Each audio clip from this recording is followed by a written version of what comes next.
Hello, gamers. Can never take myself seriously enough for any of these openings to ever work. But what up? I got a new camera. I didn't really. I'm just gonna be filming from my phone as well.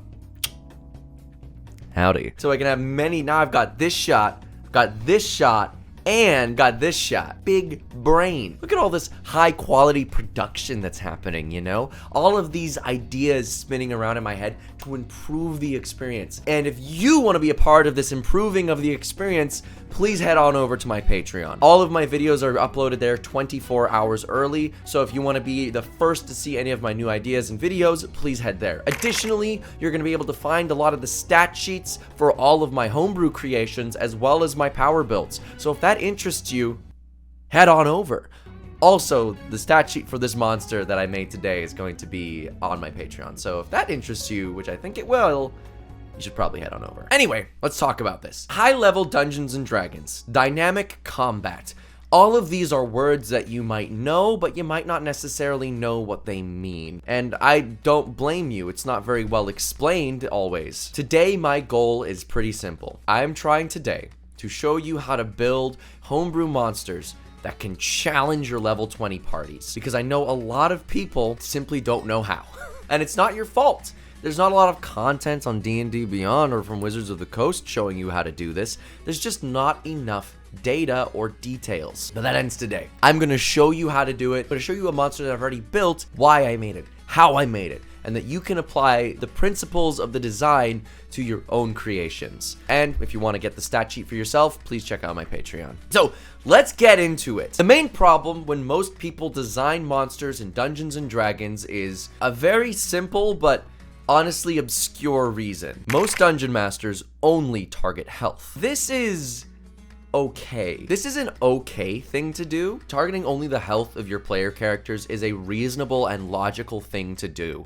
However, it does result in some issues for you. Namely, the fact that health is by far the least sticky resource on a player character sheet. It's very easy to get health back. There are so many classes that have innate healing built into them, whether you're looking at moon druids or paladins. A lot of spellcasters get access to healing, clerics, bards, druids. The list goes on and on. Healing is by far the easiest resource to get back in the entire game. So targeting only the healing or only thinking about doing damage is going to be a great disservice to you and your players when you're designing your monsters. So what should you do instead, and how should you go about thinking about this problem? Because doing damage is the only way to win a fight, right?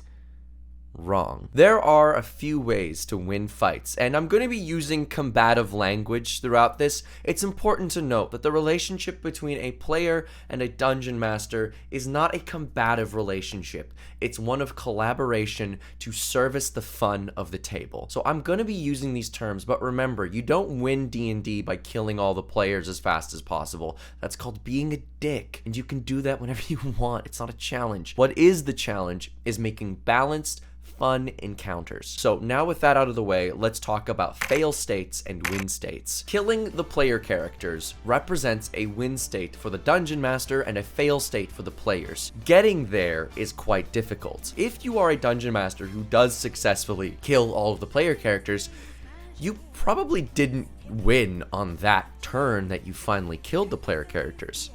You probably won several turns earlier.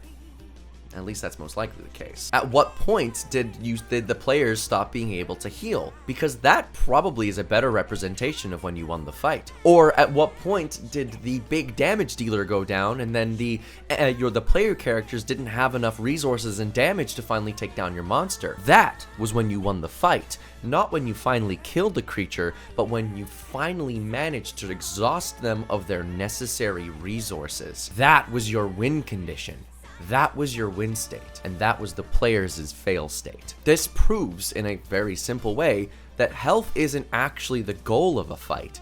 It's maneuvering the opponent into a fail state. Think about it in another way. Let's say that you are a wizard and you are fighting, I don't know, something that doesn't have legendary resistances, but is still regardless a big threat. What is the optimal way to take this thing out? It's probably got somewhere between 200 and 250 hit points, but you're a wizard. You can end this in one turn.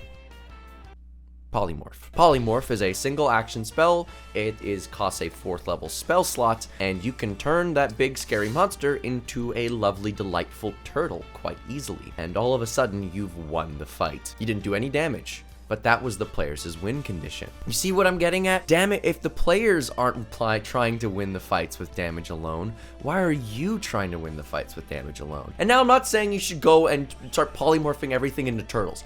That is a waste of your time and also is very unfun. I am saying think about the fights not in terms of just damage, because that is doing a great disservice to you as a dungeon master and your players. My personal favorite resource to target is spells, especially at high level. High level Dungeons and Dragons is inarguably where spellcasters shine the most. Spells are incredibly powerful at high level.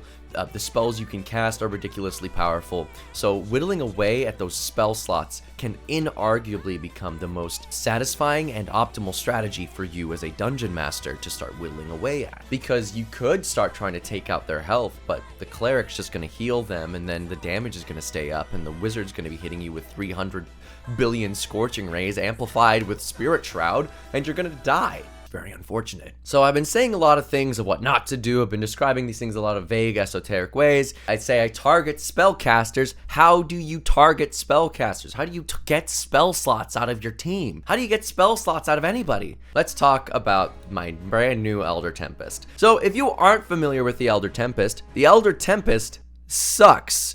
The Elder Tempest is one of the worst monsters I've ever witnessed in Dungeons and Dragons. Not because it's difficult, in fact it is ridiculously easy. It is absurdly easy to defeat. It's considered a CR 22 creature, which means that a level 20 party is going to have a hard time dealing with it. What can it do?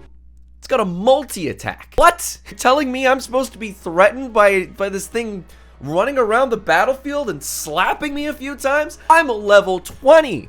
I'm a level 20 wizard. I can have a simulacrum up in Spirit Shroud, and I can deal 300 damage in a single turn. Thing's only got 200 bloody health. How am I supposed to feel threatened by that when a single wizard can take care of one Elder Tempest? It's not a party threat. That's an obstruction. That is an obstacle. That's a knee-high obstacle. So that's the point of this. I made the Elder Tempest threatening. And threatening it is. So let's talk about how the features I've created and designed actually target a level 20 party more than what the original Elder Tempest did. So like I said, the original Elder Tempest, all it did was slap you around, and it had some stuff to hit you from a distance. It moves quite fast, and so I've actually kept its fly speed. I've bumped up its hit points, given it an AC of 20, and made its proficiency bonus +8 rather than +7, because it's a CR 28 creature, we may as well. Additionally, I've given it some more damage resistances. I've made it resist cold, psychic, and necrotic. This to me represents, I did this for thematic as well as balancing reasons. Cold damage because it's a storm, there's winds, of course it's going to be cold. Psychic damage because it is a force of nature. How is a force of nature supposed to get self-conscious? And necrotic damage because it has no flesh, and necrotic, I feel, it tackles a life force. It tackles like the very essence of a being, and I don't know, it made sense to me. Don't question it. It's also a balancing thing, because a lot of really high damaging spells can be necrotic damage, so this forces people to play more with other damage types. Additionally, it's immune to bludgeoning, piercing, and slashing from non-magical attacks. Standard stuff, usually. Originally, it only had resistance, but I gave it immunity, because if you still have a mundane weapon and you are a fighter, what are you doing? Get a better weapon! Magic items are abundant at level 20. If your Dungeon Master isn't giving you any magic items, that's rough, but a lot of these classes are balanced around getting at least something. At the very least, a magical sword that overcomes resistance. Condition immunities, these ones are all straight from the Elder Tempest. The reason why you put these types of, I know this looks like a lot of conditions, but remember, shutdown stuff is really powerful. Exhaustion can kill you in 6 turns. Grappled is whatever, honestly. I think that's more thematic. It's made of air. You can't grapple air. Like, gotcha! So grappled makes sense. Paralyzed. Paralyzed is for balancing reasons. It can very easily turn the encounter into a waffle stomp, as does petrified. Poisoned is a really annoying condition. So many things have immunity to it at high level. Prone, it's flying. It doesn't really matter. Restrained and stunned. All of these condition immunities exist because you're supposed to be considering what conditions this thing might not be resistant to. Additionally, a lot of these conditions are just lose states instantaneously. That's part of why lots of monsters have legendary resistances at high level. If you don't have legendary resistances, or at the very least you're out of legendary resistances, you don't want to just get absolutely boned because of it. I do think that this is more of a design failure of 5th edition, but these are necessary. It may seem unfun, but trust me, it serves the fun more than it doesn't. Senses, I gave it true sights at more 120 feet. Don't hide in the ethereal plane on me. And languages. I initially didn't have any languages, but I wanted it to understand common, but it can't speak it. This is once again a flavor thing. Let's talk about all of its stuff. So, Airform, Flyby, Legendary Resistance, Living Storm. This is all straight from the Elder Tempest stat sheet. I didn't have any problems with this. I have added something that is quite devious. Eye of the Storm. This is the main mechanic of the fight. And this mechanic of the fight is how you target spellcasters. This is part of a fundamental design principle that I use.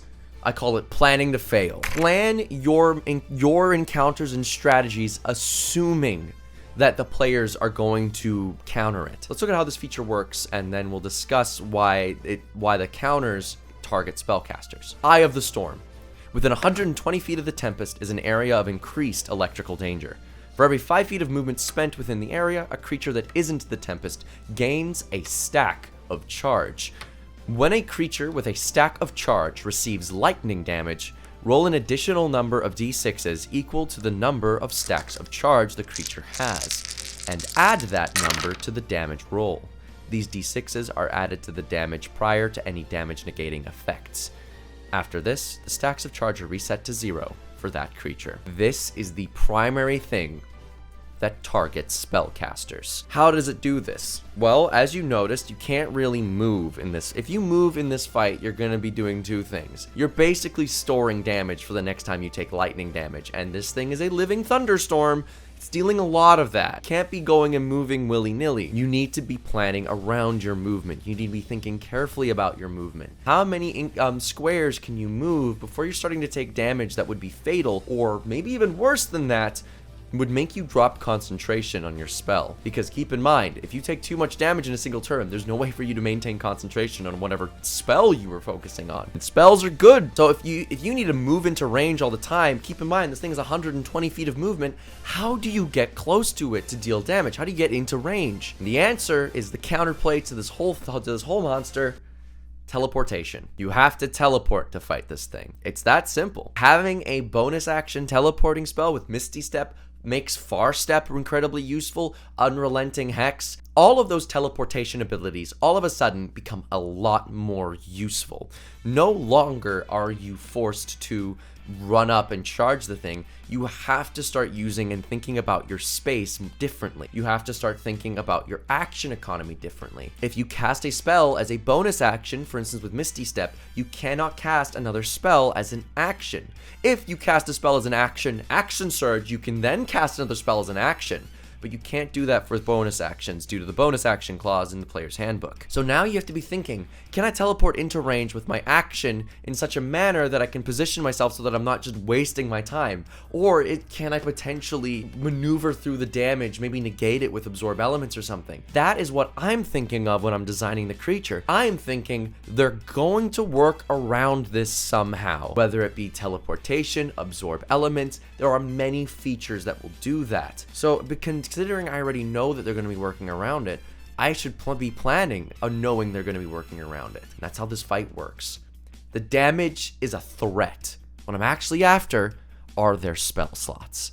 This fight is a frantic war of attrition between the dungeon master and the player characters. Can they kill this thing fast enough before they run out of spell slots and other teleportation techniques? This thing deals a crap load of damage. I wouldn't say it's not more than your average CR28. By average, I mean the likes that we see in Fizban's treasury of dragons. This thing is basically, it's a pseudo reskin dragon. That's the level of power we're dealing with when we're looking at this thing. We're looking at the scale of the newer CR30 creatures, like the aspect of Bahamut and the aspect of Tiamat. No Tarask. The Tarask is baby food compared to this thing. But it deals a decent chunk of damage, and the damage is the threat. I am planning on them countering it. That's the whole point of these threats. That's the key design principle. When you are designing your homebrew encounters, if you don't want to get blindsided, plan for them to counter your whatever strategy you're using. That's why planning only to do damage is so bad. You can't plan for them to counter your damage technique, because the counter of the damage technique's result is usually that they don't take damage. And yeah, they will usually use a spell slot of some kind, but if you're only thinking about it in that one-dimensional way, you're gonna see yourself getting blindsided a lot more than if you think, I'm attacking them with this big damage thing, assuming they're going to be using a spell slot in order to dodge it or something, or assuming they're going to use one of their 1 per long rest abilities in order to dodge it. That is what you should be focusing on when designing encounters. And Eye of the Storm works the exact same way, but let's look at some of the other abilities as well. Storming Cataclysm, it gets an aura. The reason why I chose this aura and wrote it the way that I did is the following. Essentially, it gets an aura if it reduces your hit points via power word kill, quivering palm, or whatever those are. And 15 feet out from the Tempest in all directions. If a creature would end their turn in the area, they must succeed on a DC 23 strength saving throw or be pushed back 15 feet, knocked prone, and take 1d10 lightning. Most of this creature's abilities, its lightning damage stuff,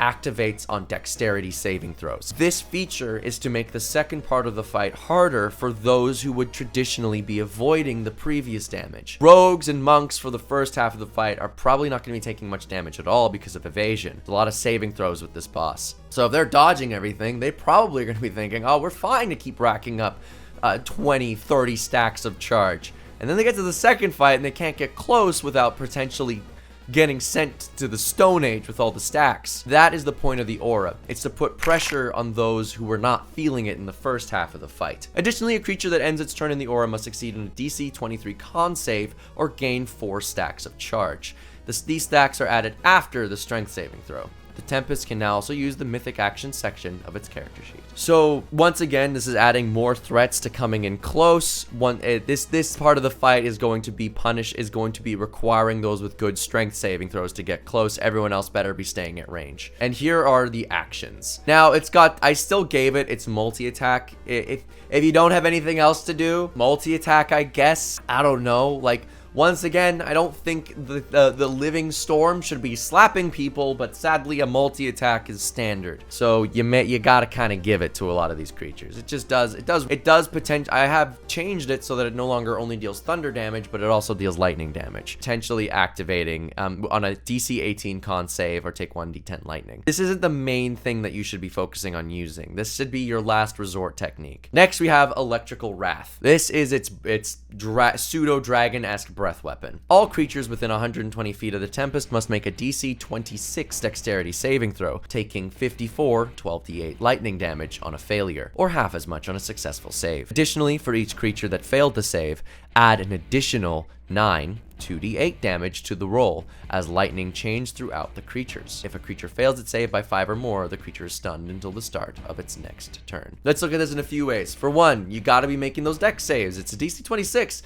This is one step higher than some of the highest DC stuff in game. It doesn't start off dealing that much damage. 54 in comparison to some of the other higher CR creatures isn't that much, but assuming half of the party is going to fail, you can start to see how the damage can ramp up and start feeling more like those higher CR threats we saw in Fizbin's. Because it only takes 2 people failing to be 72 damage. That would be the same as if you were going up against the Amethyst Great Worm. And now, in order to negate the damage, you gotta start using stuff like Absorb Elements. Or if you don't negate the damage via dodging it, you gotta start using your spells like Absorb Elements in order to absorb that lightning damage and not get sent to the Stone Age. However, if you fail by more than 5, looks like you got stunned and now you can't use your reaction. And I made it stunned until the start of the character's next turn because I don't actually want to affect their turn. I just don't want them using reactions until the start of their next turn.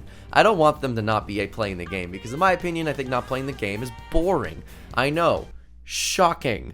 But that is kind of my design principle when I'm designing, when I'm making some monsters like this. Now I know what you're thinking. Offbeat, didn't you say not to be targeting with damage? How is this any different from what I do? And truth be told, it might not be that different. But I designed these features acknowledging first that there was a counterplay to them. This means that I can play differently as a dungeon master when I'm making this fight happen. I can make this fight work by assuming I'm going to be countered, knowing I'm going to fail, knowing that something isn't going to work out for me. Because you thought of the strategy, you now know how to keep the pressure on them. So as soon as they circumvent the one strategy of the fight, you're not sitting there with your dick in your hands going, what the fuck do I do now? Now let's talk about theming, because here's another big part of D&D, is the theme of the fight. What is the theme of the fight that makes it feel like the storytelling game that we love? The original Elder Tempest, like I said, does the following. Smack! This is the Elder Tempest. This is supposed to feel like you're fighting a goddamn lightning storm. I'm from South Africa originally. I live in Canada now, but I was born in South Africa, and those lightning storms are insane. If you've never been to Africa, sometimes I feel like it's worth it just to go visit, just to see the lightning storms alone during the summer or rainy months, because holy hell, those feel powerful, not like this piss baby stuff we get in North America. You should be feeling the raw power of the sky, that feeling of mounting tension, that feeling like, when's that next lightning storm gonna strike? When's that next bolt from the blue going to send me to Jesus or whatever God you worship?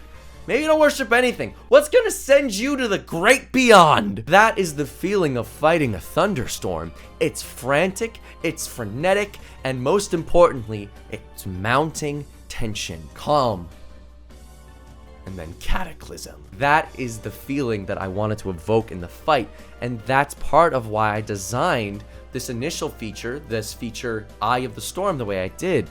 Because that gets the feeling across of mounting tension. If your players do have to take steps, for instance, if they're a barbarian or a fighter and they don't have teleportation, every step is, oh no, oh no. Every step is one step closer to their own grave. Or maybe not, maybe they'll dodge the lightning bolts or something, or someone will reduce the damage to 0, or maybe it won't matter. But that's the key, right? That's the thought process. It's that feeling of tension and danger, of building and release. That is the threat of this fight. That's what makes this feel like fighting a lightning storm and not just fighting a thing that slaps you a few times. That is what makes this feel like the Elder Tempest. So additionally now, let's go over everything I just talked about and how you can apply this. Step number 1.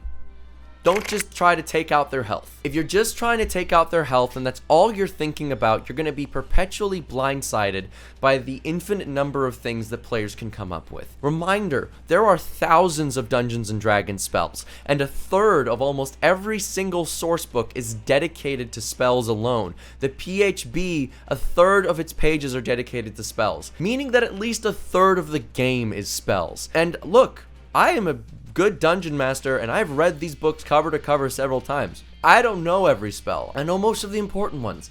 That's how I do it. Get back to the principles of this. Not only are there thousands of spells, there are even more players with many different minds and stories and ideas, and you're gonna want them to counter you. It's fun to watch them figure out the strategy of the fight. Whenever I design my fights in this way, I am delighted to see them figuring out the counter strategy. In my head, I'm going, oh my god, they figured it out. This fight's cool. And then another part of me is going, now the real fight begins. But watching that happen and the delight on their face and in their heads when they think, haha, I foiled you, that is the greatest part of Dungeons and Dragons, in my opinion. So give them that opportunity to foil you. Give them that opportunity to counter you by making your fights counterable so that you can target other parts of their stat sheets. Tip number 2, focus on the counterplay. Talked about this briefly in the other step, but focusing on the counterplay will give you greater options in targeting specific parts of the stat sheets. And tip number 3, design with thematics in mind. I don't usually advocate for designing with thematics in mind, especially when it comes to homebrew subclasses, but as a dungeon master, you take on a greater role as a storyteller. Your job is to make the fights and the game itself feel like the story you are telling. So it's important that you keep those thematics in mind. I could have just made this any old fight, and any old flavor text and description may do just fine.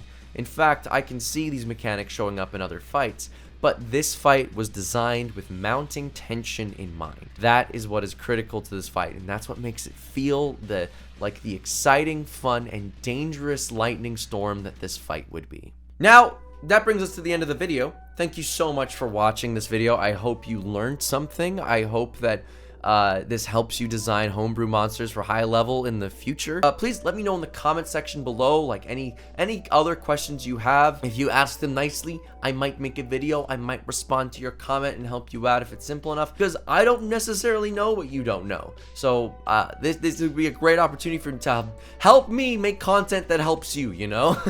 Additionally, if you would like, please join the Patreon. The Patreon is how I fund a lot of my life. The Patreon supports this channel. The Patreon, I'll praise my patrons. My patrons are the ones who allowed me to make content, as much content as I have, and they're the ones who get to use my monsters and stuff. But if you want the full stat sheet, as well as access to its mythic actions and legendary actions and other stuff like that, please join the Patreon. The link is in the description. Other than that, thank you so much for watching. I hope you enjoyed this video. I hope you learned something. I hope this taught you a little bit about monster design, game design, and maybe even how to make your own high-level combats. Anyway, that's all. Get the fuck out of my house.